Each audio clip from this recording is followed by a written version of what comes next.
Mahal kong Papa Dudut, itago niyo na lamang po ako sa pangalang Marilen, taga San Ildefonso, Bulacan at ngayon ay may tahimik ng buhay, may asawa. Pero bago ko po nakamit ang kapayapaang meron ako ngayon, dumaan muna ako sa hagupit ng isang mundong akala ko ay hindi ko na malalampasan. Madami po ang nagsasabi sa akin ngayon na ang tibay mo, pero kung maibabalik ko lang ang panahon, hindi ko gugustuhing maranasan ang kahit kalahati ng sakit na pinagdaanan ko at doon po nagsisimula ang liham kong ito sa isang batang 6 na taong gulang na hindi man lang nabigyan ng pagkakataong mamili kung kanino siya sasama. Noong buwan ng Hunyo 1999, naghiwalay ang mga magulang ko. Ang huling alaala ko noon ay si Mama nakaluhod sa harap ng lumang aparador, nagmamadaling nag-iimpake habang umiiyak at nagsasabing pagod na siya kay Papa. 3 kaming magkakapatid. Ako ang panganay, sumunod si Darius at ang bunso naming si Leia. At sa isang iglap, naging responsibilidad ko ang 2 kong kapatid. Ako ang nagpatulog sa kanila. Ako ang naghanap ng pagkain. Ako ang nagbuhat ng bigat na hindi naman dapat pasan ng isang batang wala pang 7. Si Mama, hindi ko alam kung saan pumunta.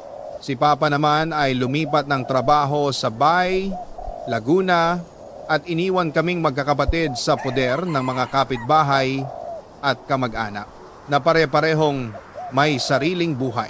Sa edad na dapat naglalaro ako ng bahay-bahayan, totoong bahay ang natutunan kong buuin.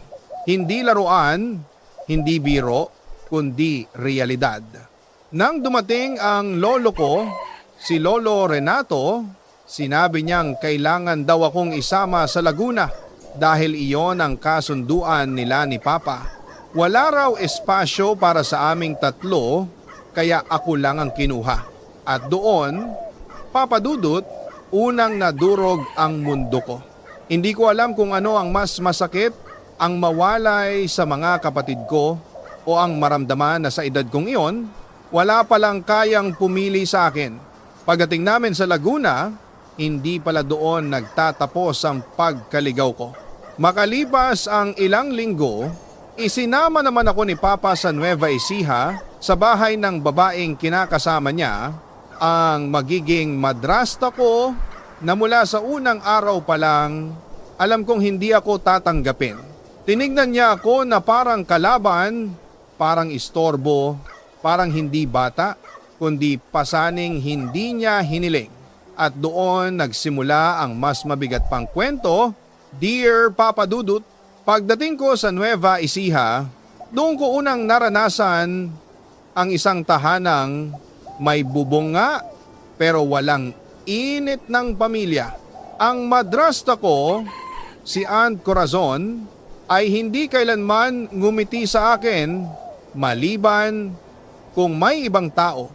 Pero kapag kami na lang sa loob ng bahay, nagiging malamig at matalim ang mga mata niya, parang laging naghahanap ng dahilan para ako'y pagalitan.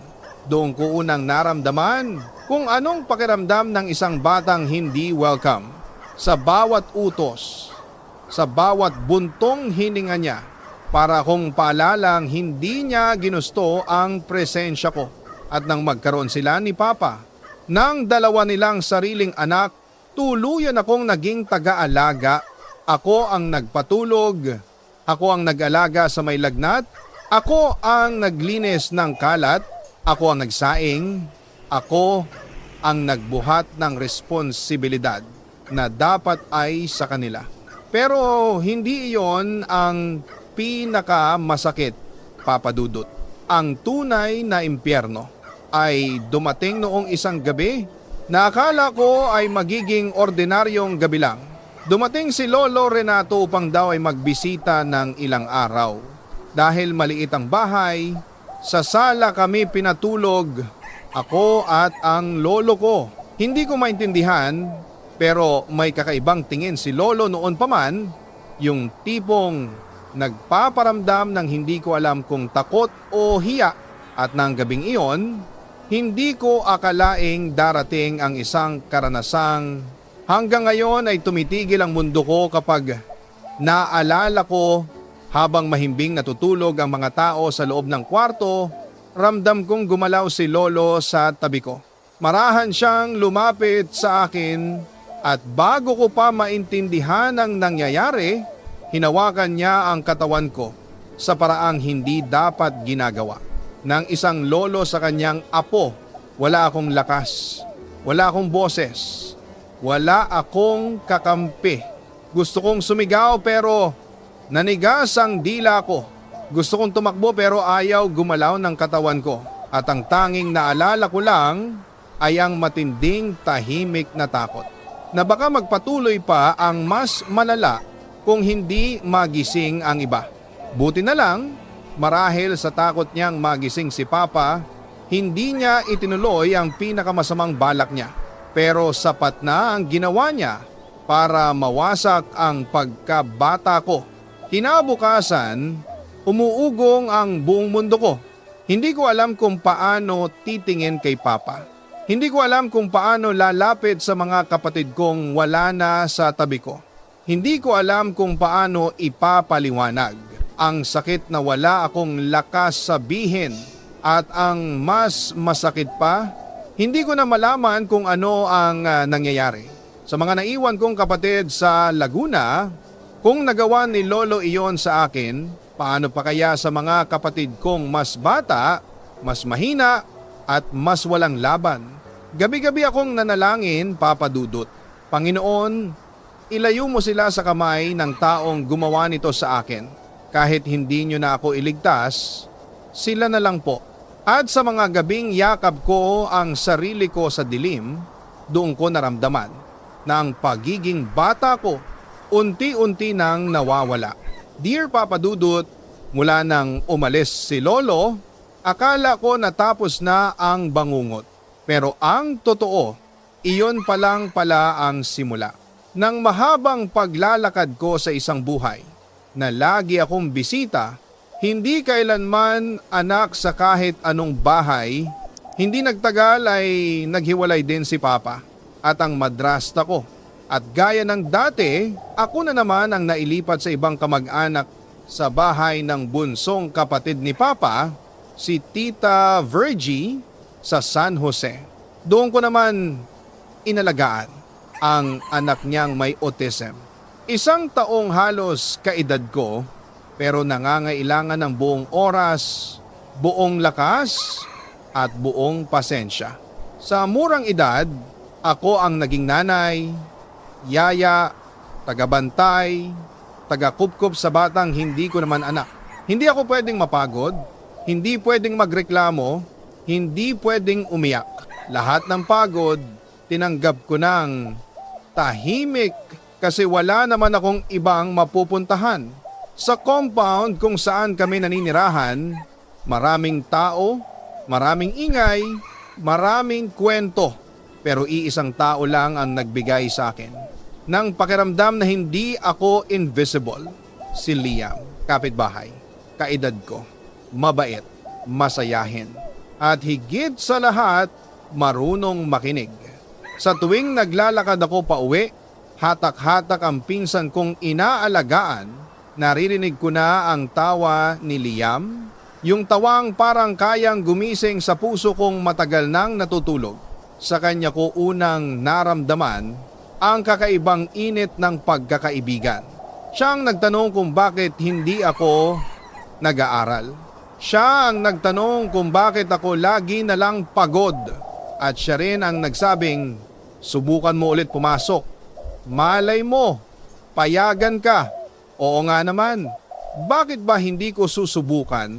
Tinipon ko ang buong lakas ng loob at kinausap si Tita Virgie. Inasahan kong tatanggihan niya ako. Inasahan kong pagalitan niya ako. Pero sa hindi ko inaasahan, pumayag siya. At doon nagbago ang isang bahagi ng buhay ko. Sa unang araw ng klase ko, kasabay kong naglakad si Liam papunta sa eskwela. Parang may liwanag na bago sa paligid, parang may parte ng buhay kong unti-unting kumikislap. Naging magkaklase kami, naging magkatabi sa upuan, naging kausap sa bawat recess, kasabay sa uwian, at sandalan sa lahat ng problema ng pagiging bata. At noong Pasko ng grade 5 ako, gumawa ako ng munting Christmas card para sa kanya. Kulay berde, may simpleng drawing at may maikling mensaheng, "Salamat sa pagiging mabait, sana wag kang magbago." Hindi ko inakalang ang card na iyon ang magiging susi sa unang beses kong maramdaman ang kilig ng totoong pag-ibig. Tiningnan niya iyon, umiti, at bago ko pa maunahan ang sarili kong kaba, hinalikan niya ako. Isang mabilis na halik, isang halik na hindi ko inaasahan, isang halik na nagpahinto sa mundo ko. Nagulat ako, kinabahan, naiyak na ang hindi ko maintindihan. Tumakbo ako pa uwi dahil hindi ko alam kung ano ang dapat maramdaman, pero kinabukasan hinanap ko rin siya dahil totoo. Papa Dudut, nagustuhan ko rin iyon.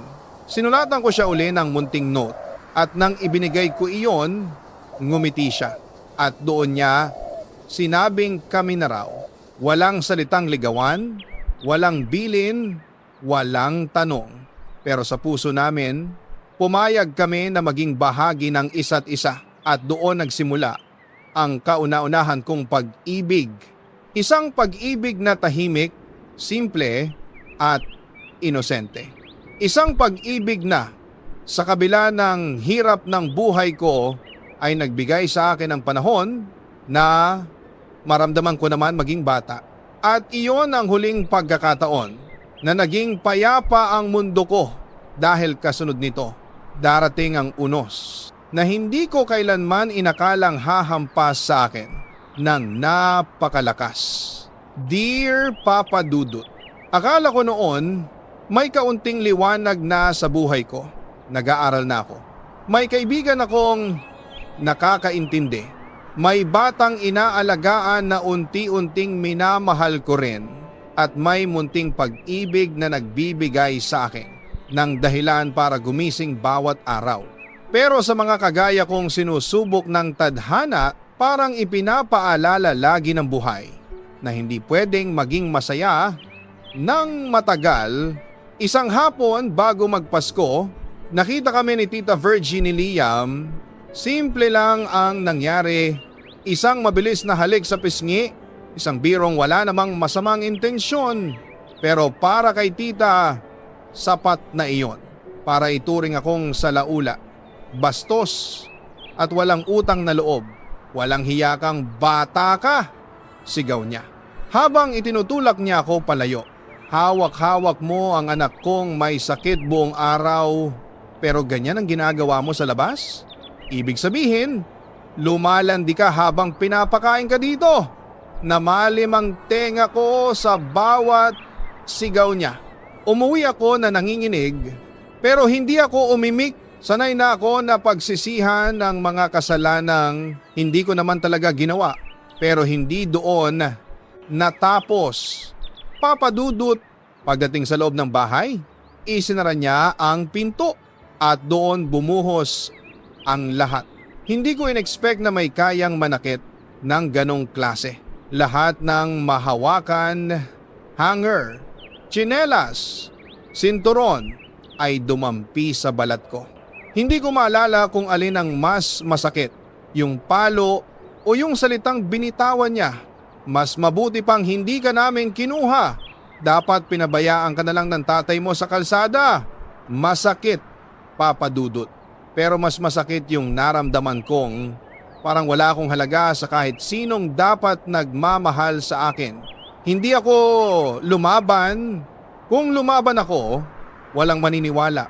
Kung umiyak ako, lalo niya akong tatawanan. Kaya tumayo na lang ako, tahimik at nakatulala. Kinagabihan, lumapit sa akin ang isa sa mga kapitbahay namin, si Aling Mirasol, na ilang beses ko nang napagsabihan ng mga problema ko, Noemi. Sabi niya, kung hindi ka lalayas ngayon, baka isang araw makita ka na lang namin na hindi na humihinga at doon ko nalaman na hindi lang pala ako ang nakakakita ng sakit na natatanggap ko. Nag-ambaga ng mga kapitbahay, piso-piso, 5-5. May nagbigay ng barya, may nagbigay ng supot ng tinapay, may nag-abot ng lumang bag. Hindi ko makakalimutan ang gabing iyon. Hindi sila kadugo, hindi kami magkaapelyido, pero sila ang unang taong nagpakita sa akin ng kabutihan na matagal kong hinanap sa sarili kong pamilya. 4:00 ng madaling araw, dala ang maliit na bag, lumabas ako ng bahay. Kinuha ko ang kamay ni Aling Mirasol at halos hindi ako makapagsalita sa pag-iyak. Pakisabi po kay Liam, salamat. At pakisabi po sa pinsan kong inaalagaan, patawarin niya ako. Hindi ko siya kayang iwan, pero kailangan kong iwan ang impyernong ito. Pag-akyat ko sa bus, doon pumutok ang lahat ng emosyon. Umiyak ako ng walang tunog kasi baka pagalitan pa ako ng konduktor. Pero sa loob-loob ko, parang may humahabol na ala-ala, parang may humihila sa akin pabalik. Hindi ko alam kung saan ako pupunta. Hindi ko alam kung may tatanggap sa akin. Hindi ko alam kung may naghihintay sa akin na kahit sinong kakampi. Pero sa unang pagkakataon sa napakatagal na panahon, ako ang pumili. Hindi sila, hindi ang tadhana, hindi ang galit ng mga magulang, hindi ang pangmamaliit ng mga tao. Ako ang pumili na lumaya. Hindi ko alam noon na ang desisyong iyon ang magdadala sa akin sa panibagong kabanata. Kabanatang puno ng pag-asa pero mas puno ng sakit na hindi ko pa natitikman. Dear Papa Dudut, pagbaba ko ng bus, wala akong dalang direksyon. Tanging pag-asa lang na sana may isang lugar na hindi ako pagtutulungan o sasaktan. At sa hindi ko inakalang pagkakataon, si Mama ang unang pamilyar na boses na narinig ko muli pagkatapos ng ilang taon. Narinig ko siyang naghahanap. Nasaan ang anak ko? Nasaan si Marilyn? Hindi ko alam kung paano siya natunugan na nandoon ako sa lugar na iyon. Pero nang makita niya ako, basang-basa sa luha, pagod, gutom at halos walang lakas, niyakap niya ako ng buong higpit na para bang matagal na siyang hindi nakahinga. Anak, patawad kung bakit ang dami mong dinanas na sakit. At sa unang pagkakataon, hindi ko tinanggihan ang yakap ng isang magulang. Dinala niya ako sa Bataan, sa bahay ng lalaking kasama niya ngayon, isang bago at hindi ko kilalang mundo. Doon nakita ko rin sina Mauro at Ina, ang dalawa kong kapatid na matagal ko ring hindi nakapiling. Parang pelikula ang tagpong iyon. Papa Dudut, iyakan, yakapan at muling pagbubuo ng isang pamilyang matagal nang watak-watak. At dahil pista noon, maraming tao, maraming musika, maraming ngiti. Pero sa gitna ng saya, may isang pares ng mata na hindi matanggal ang titig sa akin. Si Raf, pamangkin ng asawa ni Mama. Matangkad, mapupungay ang mata at may ngiting hindi mo agad makakalimutan. Para siyang pahinga sa isang mundong palagi na lang mabigat para sa akin. Hindi nagtagal, nakasanayan kong makita siya sa tuwing aalis ako para bumili sa tindahan. Hindi ko nga alam kung sinasadya niya, pero sa bawat paglapit niya, tumitino ng kaunti ang mundong magulo sa paligid ko. Isang gabi, habang kakatapos ko bumili ng burger, may tumawag ng pangalan ko. Paglingon ko, siya nga, si Raf. Pwede ba kitang samahan? Baka gabihin ka sa daan, sabi niya, sabay abot ng ngiti na hindi ko matanggihan. At doon nagsimula ang mga lakad naming dalawa. Wala namang engrandeng destinasyon, tanaw-tanaw lang ang ilaw ng plaza, nilalanghap ang hangin, nag-uusap tungkol sa mga pangarap. Napalapit kami sa isa't isa nang hindi ko namamalayan, hindi ko man plano pero hinayaan kong pumasok siya sa mundo ko. Dahil unang beses kong maramdaman na may tingin sa akin na hindi awa, hindi responsibilidad, kundi tunay na paghanga.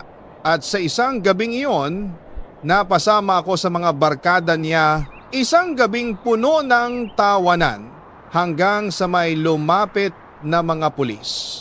May kasong kinakaharap ang isa sa kaibigan niya, kaya kami lahat nadamay.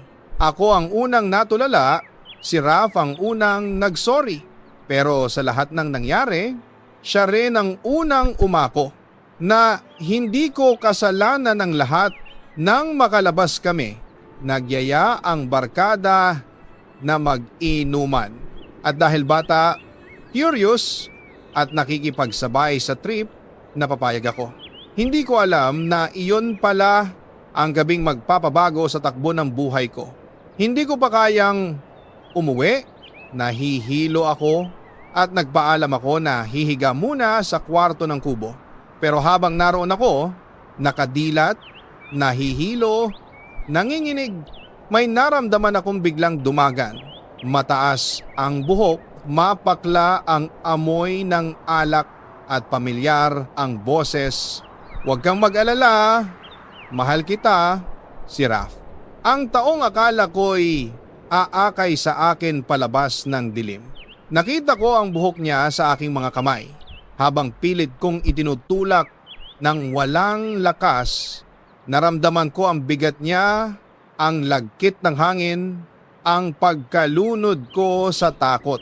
At bago tuluyang magdilim ang paningin ko, narinig ko ang salitang, "Mahal kita, akin ka," parang isang sumpa, parang isang bagyo na humampas nang wala man lang babala. Kinabukasan, nagising akong hindi ko kilala ang kwarto.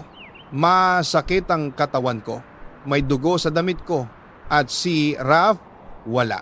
Tanging si Julius, kaibigan niya, ang nag-abot ng tubig at nagtanong kung okay lang daw ako. Pero Papa Dudut, paano ka magiging okay kung kinuha sa iyo ang bagay na hindi mo pa lubusang nauunawaan at doon nagsimula ang pagkawasak ng isang puso na nagkamaling magmahal sa maling tao, sa maling panahon.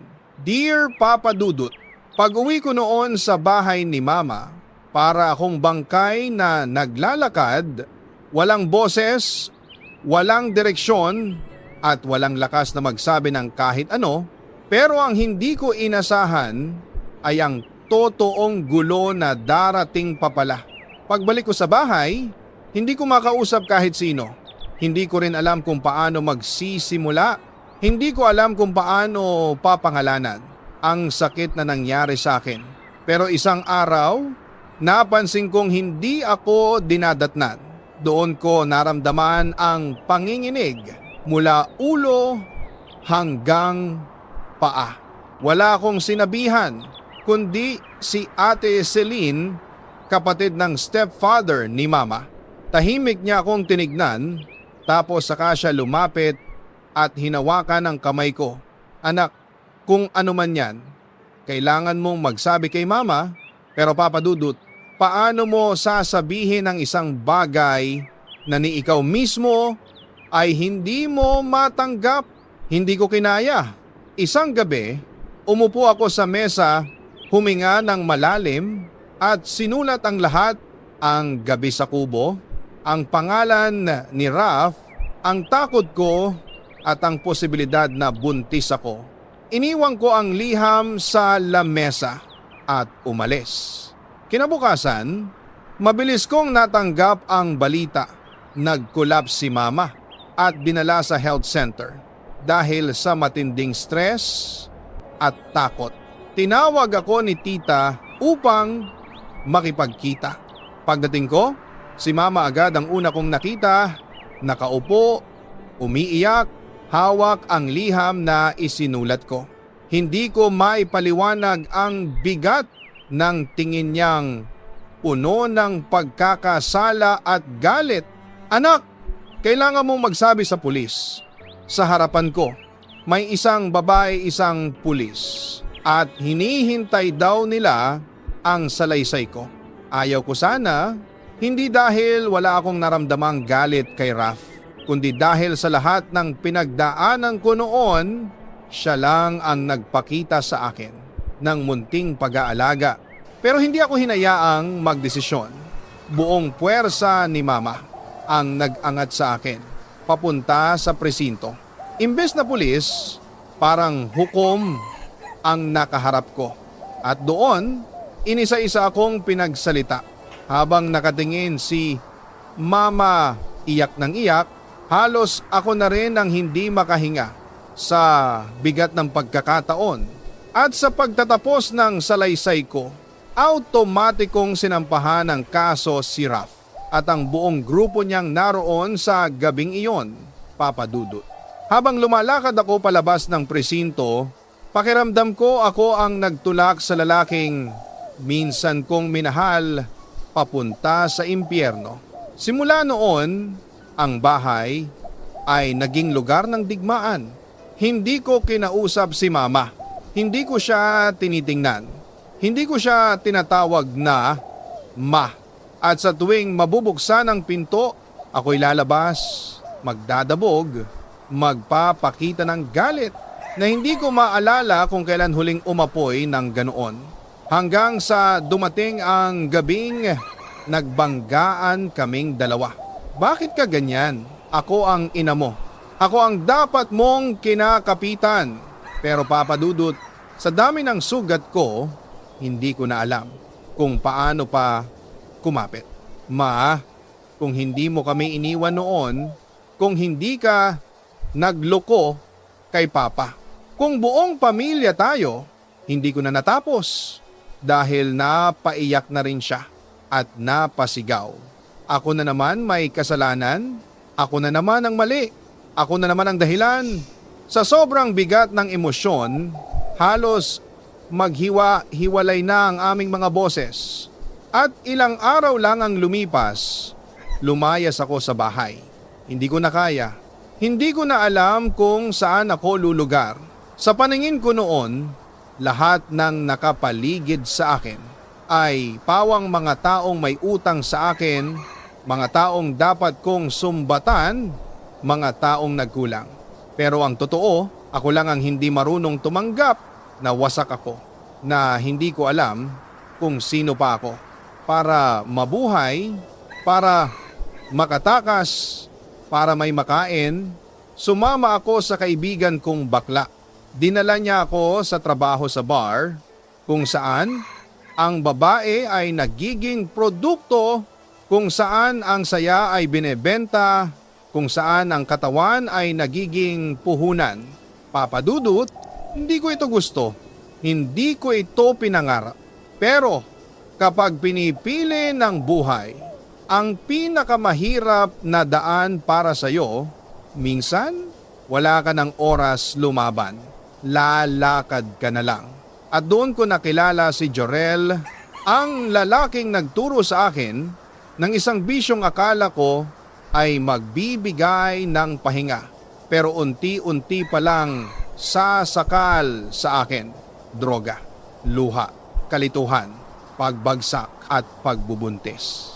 Hanggang sa tuluyan na akong nagkawindang-windang at nagdesisyon. Hindi ito ang buhay na para sa akin at doon nagsimula ang pagputol ko kay Jorel at ang pagpili ko na umuwi sa tatay kong matagal ko ring di nakita. Dear Papa Dudut, ang akala ko noon kapag nakatakas ka na sa isang impyerno, tapos na ang laban mo. Pero hindi pala ganon ang buhay. Minsan, kapag wala ka pang direksyon, lahat ng pupuntahan mo ay isa ring bangin. Nang sumama ako kay Jorel, pinaniwala ko ang sarili ko na doon ko mahahanap ang katahimikan na matagal ko nang gustong madama, pero Papa Dudut, puno pala yon ng sigaw, init ng ulo at mas masahol pa, init ng droga. Unti-unti akong nalunod sa mundong hindi ko ginusto. At habang lumilipas ang buwan, lumalaki ang tiyan ko pero lumiliit ang pag-asang magiging maayos kami ni Jorel. Isang gabi, habang nasa bingit kami ng isa na namang pag-aaway, tiningnan ko ang sarili ko sa salamin. Payat, lutang, halos hindi ko makilala ang sarili ko. Doon ko napagtanto. Kung hindi ako aalis ngayon, baka wala nang bukas para sa akin. Pero bago pa man ako tuluyang makalis, isinilang ko ang una naming anak. March 2009, hawak ko ang munting kamay ng aking anak. Isang paalala na may mas malaki pa akong responsibilidad kesa sa sarili kong sugat. Pero hindi naglaon, muli akong nagdalang tao. At habang lumalaki ang pangalawang bata, mas lumalala rin ang ugali ni Jorel. Pagsisinungaling, paghihinala, sigawan, at minsan, pisikal na pananakit. At ang mas masakit pa, ang paninira ng kapatid ni Jorel na ang sabi, hindi raw akin ang dinadala ko. Lalong naging lason ang araw-araw namin hanggang sa dumating ang gabi na habang nakaupo ako sa gilid ng kama, tulala, pagod at punong-puno ng pagod, sinabi ko sa sarili ko, tama na, bitbit ang dalawang anak, iniwan ko si Jorel at umuwi sa bahay ni Papa. Pagbalik ko sa poder ni Papa, unti-unti akong nag-aayos ng sarili. Pero isang hapon, habang nililinis ko ang luma niyang cellphone, may nakita akong thread ng messages, ang pangalan ni Mama ang nakalagay. Binuksan ko at halos mabura ang mundo ko sa nabasa ko. Ginahasa ni Jorel ang bunso kong kapatid. Isang buwan matapos kong ipanganak ang panganay ko. Halos hindi ako makahinga. Halos hindi ko maigalaw ang sarili ko. Kung nagawa niya yon sa kapatid mo, ano pa kaya sa iyo noong kasama mo siya? Sabi ng isip ko. At doon tuluyang bumagsak ang loob ko. Lasing, umiiyak. Hinawakan ko ang mga anak kong natutulog at doon ako tuluyang gumuho. Sinubukan kong ibalik ang panganay ko kay Jorel, payong iyon ni Papa. Kailangan ko raw makita kung kaya ba talaga niyang magbago.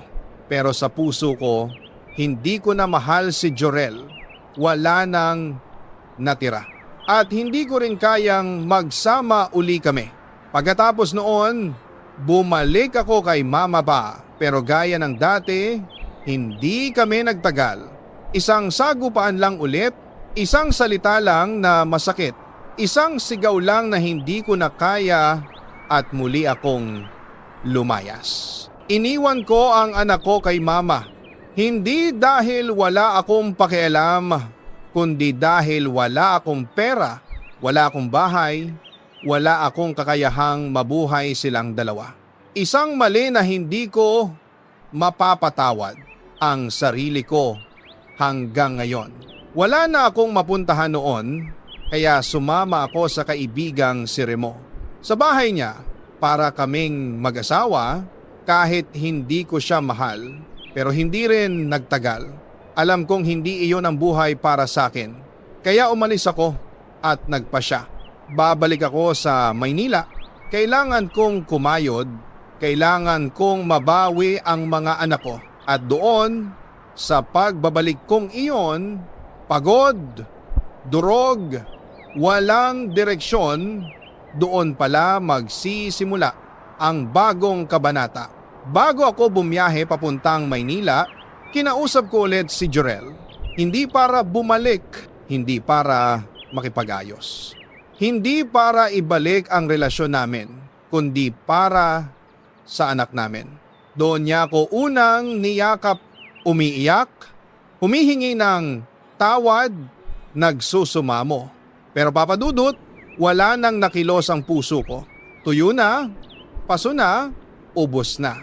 Pumayag akong subukan ang pamilya namin, hindi dahil sa kanya, hindi dahil sa pagmamahal, kundi dahil sa bata.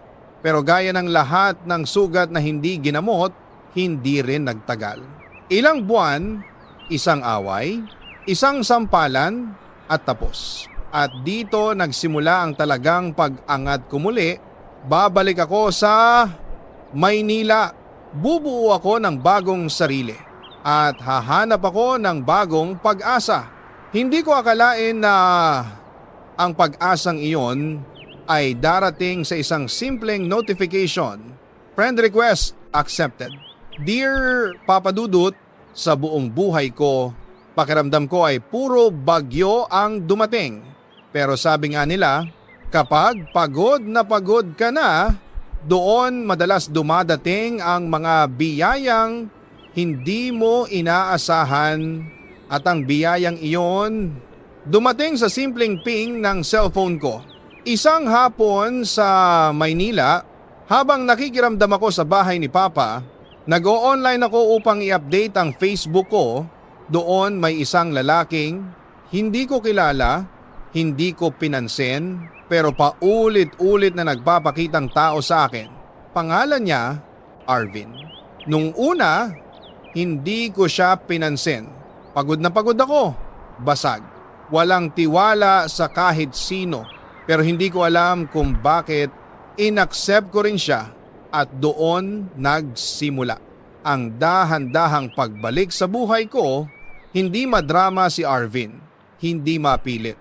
Hindi maporma, tahimik, mahinahon, parang hangin na hindi ko napapansin pero naririyan lang.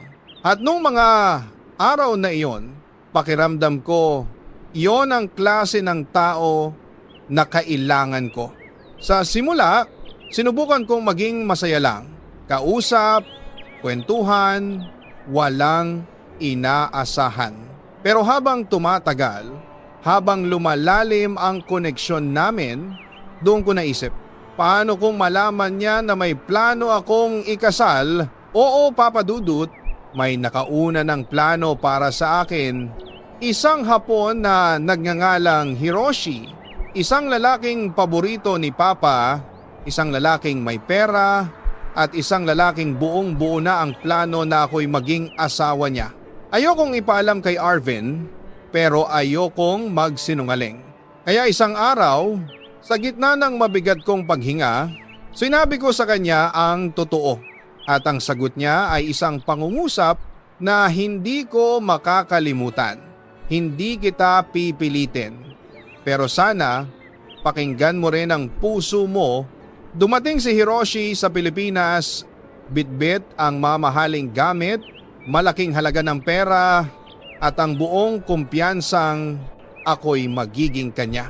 Inihatid niya ako sa isang apartment, kumpleto sa lahat, malinis, maganda, pero malamig. Wala akong naramdamang kahit ano, Papa Dudut.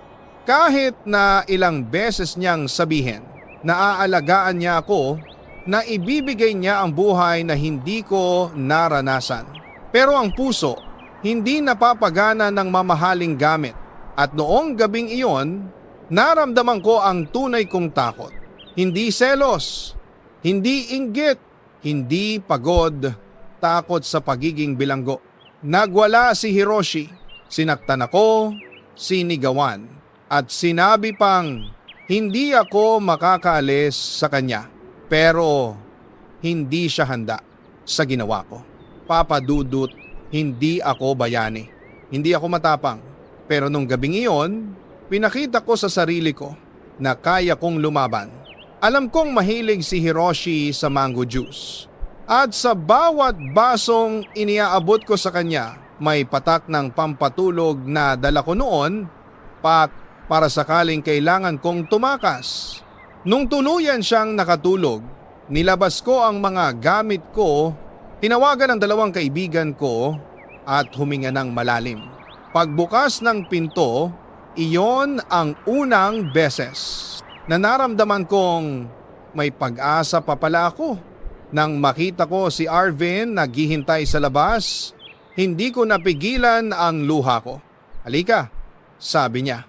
"Wala ka nang babalikan doon." At yon ang unang gabi na naramdaman kong ligtas ako. Lumipas ang ilang linggo, unti-unti akong bumabalik sa sarili. Hindi perpekto pero buhay ako. Malaya. Pero isang araw, dinugo ako ng sobra habang nasa probinsya ako para dalawin ang anak kong bunso. Dinala ako sa ospital at doon ko nalaman na buntis pala ako at halos mawala. High risk, sabi ng doktor. Magpahinga ka, iwasan ng stress, iwasan ng pagod. Papadudot, noong oras na yon, doon ko naramdaman kung gaano ako kamahal ni Arvin. Hawak niya ang kamay ko, umiiyak at paulit-ulit na sinasabing hindi kita iiwan kahit ano pa yan. Isang oras bago ako operahan, biglang tumigil ang pagdurugo. Walang paliwanag ang doktor pero alam ko, pinakinggan ako ng Diyos. Pagkatapos noon, bumalik kami ni Arvin sa Maynila. Inalagaan niya ako, pati si Papa, pati pamilya niya, lahat sila kumampi sa akin. At noong araw na isinilang ko ang aking baby girl para akong muling isinilang. Hindi na ako basag, hindi na ako takot, hindi na ako mag-isa. Si Arvin ang unang umiyak habang hawak ang aming anak at dun ko naramdaman ang salitang matagal kong hinanap, pamilya. Ngayon, habang isinusulat ko ang liham na ito, nakatingin sa akin ang aking baby girl, nakangiti, walang alam, sa hirap na pinagdaanan ko. At si Arvin, ang lalaking hindi ko inasahan, ang lalaking hindi minadali, ang lalaking hindi sumuko, siya ang kasama ko ngayon. Hindi marangya ang buhay namin, pero payapa, hindi perpekto, pero puno ng pagmamahal. At sa wakas, papadudot, matapang na akong magsabi, masaya ako. Buo ako at handa na akong mahalin ang sarili ko. Maraming salamat Papa Dudut sa pakikinig sa isang babaeng minsan nang nawasak pero muling binuo ng pag-asa, panalangin at ng isang pag-ibig na hindi niya hiniling pero dumating sa tamang oras. Lubos na gumagalang, Maris D. tunay na pangalan. Dito sa Papa Dudut Stories, ikaw ay hindi nag-iisa.